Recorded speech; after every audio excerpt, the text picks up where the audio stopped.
Goeiedag liewe vriende, baie welkom by Huisfiks. Ja, ons is by die kruisiging en die opstanding van die Here Jesus verby. En vanmôre vra ons die vraag, kan jy God regtig vertrou? Die Here Jesus het nie 'n opsie gehad nie. As ons so 'n bietjie in die evangelies gaan lees, voor ons by sy kruisiging kom, is daar nogal 'n klassieke geleentheid wanneer die persoon na die disippels toe kom en hy bring sy kind na hulle toe en sê hulle moet die bose geeste uitdryf en dan kry hulle dit nie reg nie, dan gaan hulle na die Here Jesus toe en dan dryf die Here Jesus die bose gees uit, dan noem hy hulle klein gelowiges. Hy is eintlik teleurgesteld aan hulle.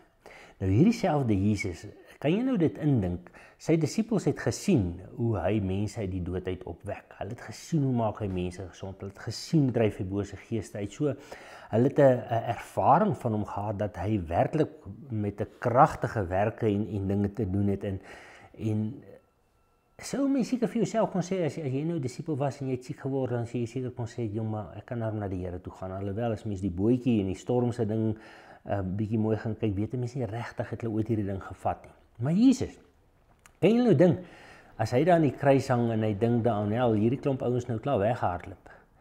En Paar het al gesê, of Petrus gesê, hy ken my nie, en ander het sommer net verdwyn.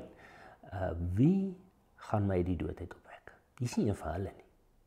Hulle kan nie eers 'n bose gees uitdryf nie.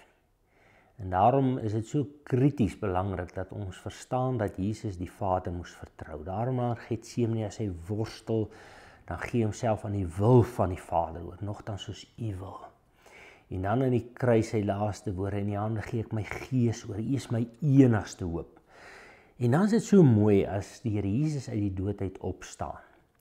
En Maria het gesien en hy sê die disippels gaan roep, hulle het gesien en hulle is weer huis toe, dan staan daar, sy so 'n bietjie bly talm daar by die graf en dan noem hy eers vir haar mevrou en sy noem hom meneer en dan op die ouend sê hy vir haar Maria, hy noem haar naam en sy sê vir hom Rabboni, leermeester, daar vind hierdie ding plaas van Here, dis u. En dan sê hy 'n baie belangrike ding. Hy sê vir haar, gaan nou, dis vers 17 van hoofstuk 20 in Johannes, gaan nou na my broers toe en sê vir hulle, ek vaar op na my Vader toe, wat ook julle Vader is, na my God, wat ook julle God is. As Johannes hierdie evangelie skryf vir die kerk wat in nood is, dan kom hy en hy sê vir hulle, sien, Jesus het in Getsemane sy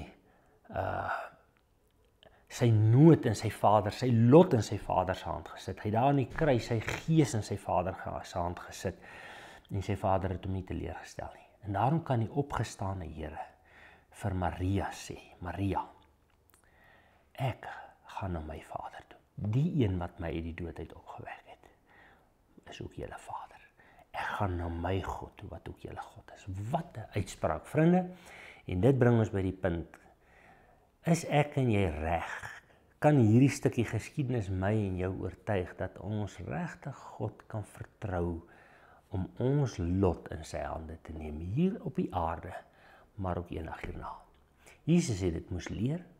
Daar in Getsemane het hy 'n ander wil gehad, 'n ander behoefte gehad, maar hy het die Vader vertrou met wat die beste is.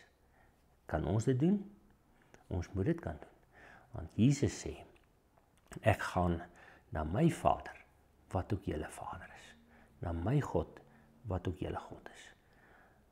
Julle weet mos, ons as ouers probeer dit regtig hoog op ons prioriteitslys sit om nie kinders voor te trek nie. Wat vir die een goed is vir die ander goed. Al verskil hulle dag en nag van mekaar, ons probeer reg en geregtigheid laat geskied.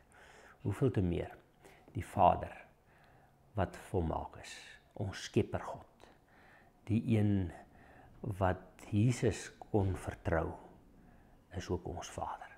En daarom hierdie woorde, ek gaan na my Vader toe, wat ook julle Vader is. Ek gaan na my God toe, wat ook julle God is. Kom ons vertrou hom in hierdie tyd, in hierdie deur mekaar wêreld, bly ons Vader en ons God.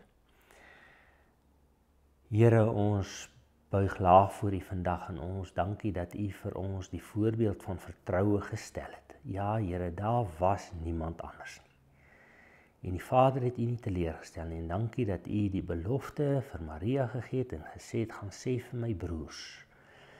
En daarom is ons mekaar as broers en susters in die Here groet, wil ons hierdie belofte ook vat en sê, ons Vader, wag vir ons in die hemel. Dankie dat U vir ons die pad oopgemaak het. Amen. Die Vader wag vir ons. Totsiens.